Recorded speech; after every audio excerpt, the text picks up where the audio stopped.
فرمایا کہ تم یہ پڑھنا شروع کر دو، لا حول ولا قوت الا باللہ العلی العظیم۔ سبحان اللہ، یہ سب کو آتا ہے، آپ کو بھی آتا ہوگا، آتا ہے نا؟ اس کو پڑھنا شروع کر دیں، کوئی بھی پریشانی ہو، کوئی بھی مصیبت ہو، each and every moment you can recite this وظیفہ۔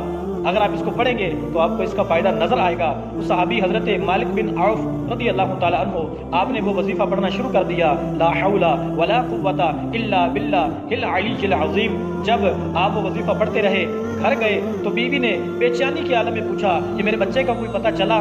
آپ نے کہا ابھی نہیں، لیکن محبوب نے ایک وظیفہ دیا ہے، اگر تم بھی اس وظیفے کو پڑھو گی تو انشاءاللہ اللہ پاک ضرور فضل فرمائے گا۔